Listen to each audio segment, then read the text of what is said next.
اللهم صل على محمد وعلى آل محمد كما صليت على إبراهيم وعلى آل إبراهيم إنك حميد مجيد اللهم بارك على محمد وعلى آل محمد كما باركت على إبراهيم وعلى آل إبراهيم إنك حميد مجيد۔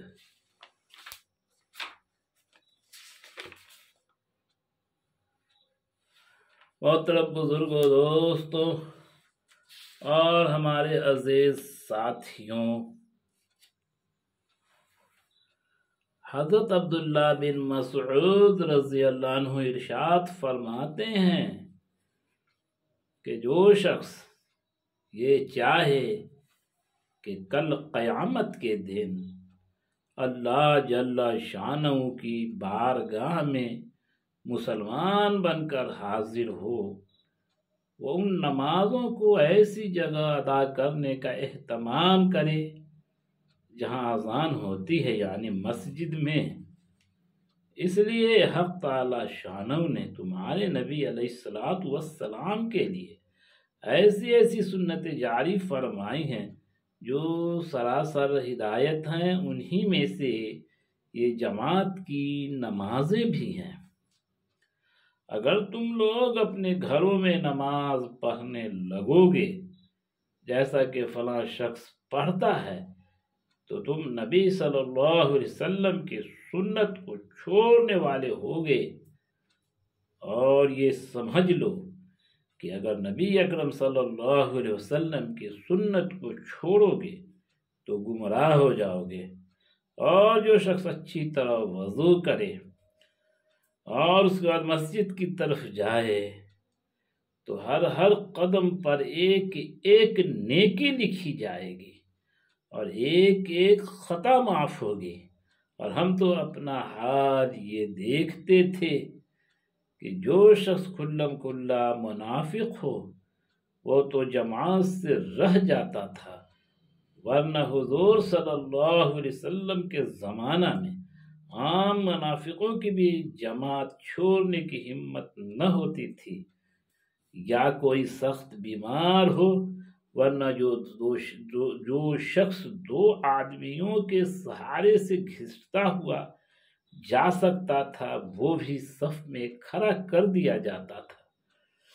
فائدہ، صحابہ کرام رضی اللہ عنہم اجمعین کے یہاں جماعت کا اس قدر اہتمام تھا کہ اگر بیمار بھی کسی طرح جماعت میں جا سکتا تھا تو وہ بھی جا کر شریک ہو جاتا تھا، چاہے تو آدمیوں کو کھینچ کر لے جانے کی نوبت ہی آتی، اور یہ اہتمام کیوں نہ ہوتا کہ جب ان کے اوپر ہمارے آقا نبی اکرم صلی اللہ علیہ وسلم کو اسی طرح کا اہتمام تھا۔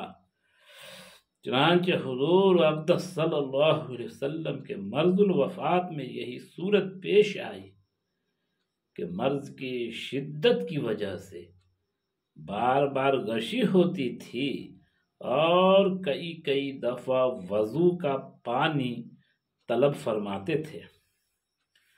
آخر ایک مرتبہ وضو فرمایا اور حضرت عباس رضی اللہ عنہ اور دوسرے صحابی رضی اللہ عنہ کے سہارے سے مسجد میں تشریف لے گئے کہ زمین پر پاؤں مبارک اچھی طرح جمتا بھی نہ تھا۔ حضرت ابو بکر رضی اللہ عنہ نے تعمیر ارشاد میں نماز پڑھانا شروع کر دی تھی۔ حضور صلی اللہ علیہ وسلم جا کر نماز میں شریک ہوئے۔ حضرت ابو درداء رضی اللہ عنہ فرماتے ہیں کہ میں نے حضور صلی اللہ علیہ وسلم کو یہ ارشاد فرماتے ہوئے سنا کہ اللہ کی عبادت اس طرح کر گویا وہ بالکل سامنے ہے اور تو اس کو دیکھ رہا ہے، اور اپنے آپ کو مردوں کی فہرست میں شمار کیا کر۔ زندوں میں اپنے کو سمجھ نہیں کہ پھر نہ کسی بات کی خوشی اور نہ کسی بات سے رنج، اور مظلوم کی بد دعا سے اپنے کو بچا۔ اور جب تو اتنی بھی طاقت رکھتا ہو کہ زمین پر گھسٹ کر عشاء اور صبح کی جماعت میں شریک ہو سکے تو دریغ نہ کر۔ ایک حدیث میں ارشاد ہے کہ منافقوں پر عشاء اور صبح کی نماز بہت بھاری ہے۔ اگر ان کو یہ معلوم ہو جاتا کہ جماعت میں کتنا ثواب ہے تو زمین پر گھسٹ کر جاتے اور جماعت سے ان کو پڑھتے۔ نبی اکرم صلی اللہ علیہ وسلم کا ارشاد ہے کہ جو شخص 40 دن اخلاص کے ساتھ ایسی طرح نماز پڑھے کہ تکبیر اولا فوت نہ ہو تو اس کو 2 پروانے ملتے ہیں، ایک پروانہ جہنم سے چھٹکارے کا اور دوسرا نفاق سے بری ہونے کا۔ حضرت حضور اقدس صلی اللہ علیہ وسلم کا ارشاد ہے کہ آدمی کی وہ نماز جو جماعت سے پڑھی گئی ہو، اس نماز سے جو گھر میں پڑھ لی ہو یا بازار میں پڑھ لی ہو، 25 درجہ المضاعف ہوتی ہے۔ بات یہ ہے کہ جب آدمی وضو کرتا ہے اور وضو کو کمال درجہ تک پہنچا دیتا ہے، پھر مسجد کی طرف صرف نماز کے ارادے سے چلتا ہے اور کوئی ارادہ اس کے ساتھ شامل نہیں ہوتا، تو جو قدم بھی رکھتا ہے اس کی وجہ سے ایک نیکی بڑھ جاتی ہے اور ایک خطا معاف ہو جاتی ہے، اور پھر جب نماز پڑھ کر اسی جگہ بیٹھا رہتا ہے تو جب تک باوضو بیٹھا رہے گا فرشتے اس کے لیے مغفرت اور رحمت کی دعا کرتے رہتے ہیں، اور جب تک آدمی نماز کے انتظار میں رہتا ہے وہ نماز کا ثواب پاتا رہتا ہے۔ پہلی حدیث میں 27 درجہ کی زیادتی بتلائی گئی تھی اور اس حدیث میں 25 درجہ کی۔ دونوں حدیثوں میں جو اختلاف ہوا ہے، علماء نے اس کے بہت سے جوابات تحریر فرمائے ہیں جو شروع حدیث میں مذکور ہے۔ من جملہ ان کے یہ ہے کہ نمازیوں کے حال کے اختلافات کی وجہ سے بعضوں کو 25 درجہ کی زیادتی ہوتی ہے، بعضوں کو اخلاص کی وجہ سے 27 کی ہو جاتی ہے۔ بعض علماء نے نماز کے اختلاف و محمول فرمایا ہے کہ سری نمازوں میں 25 ہے اور جہری میں 27 ہے۔ بعض نے 27 عشاء اور صبح کے لیے بتایا ہے کہ ان دونوں نمازوں میں جانا مشکل ہوتا ہے۔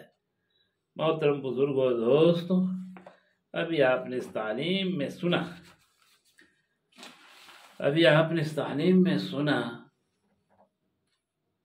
کہ مسلمانوں کو چاہیے کہ وہ جماعت کے ساتھ مسجد میں نماز پڑھے۔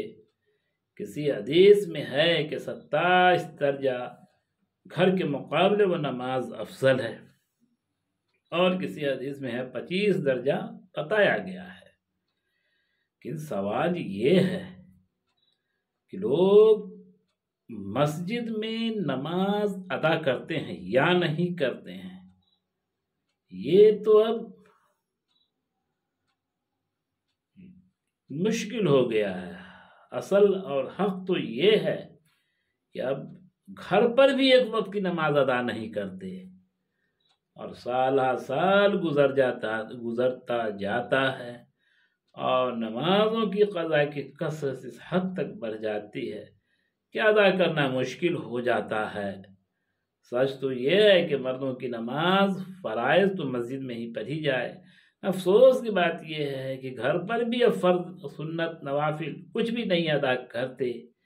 اگر وہ ادا کرتے ہیں تو زیادہ تر لوگ جمعہ کی نماز فقط 2 رکعت فرض ادا کرتے ہیں اور خطبہ کا بھی اہتمام نہیں رہتا۔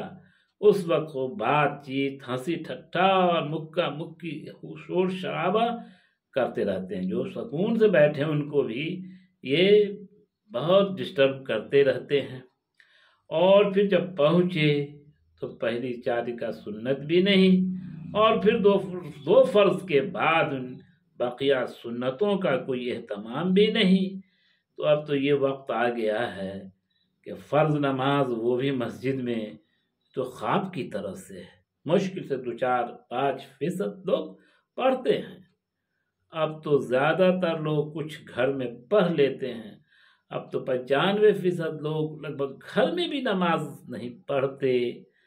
سوال یہ ہے کہ گھر میں کیا، اب تو جمعہ کی نماز بھی فقط 2 رکعت پڑھتے ہیں اور پوری کی پوری عمر نماز کے بغیر گزرتی رہتی ہے۔ ذرا بھی افسوس نہیں، ذرا بھی خیال نہیں، کچھ تو پتا ہوتا کہ شیطان فقط ایک سجدہ کے انکار سے ملعون ہو گیا، مردود ہو گیا، جس نے 70,000 سال روایت میں ہے کہ عبادت کی تھی، اور ہماری عبادت کیا 70 مہینہ 70 دن بھی عبادت نہیں ہے، اور سجدے پہ سجدہ ہم چھوڑ رہے ہیں۔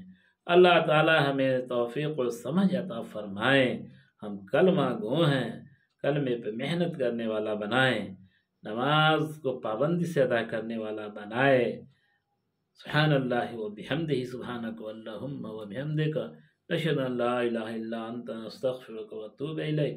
سبحان ربک رب العزت عما یصفون، والسلام علی المرسلین، والحمد للہ رب العالمین۔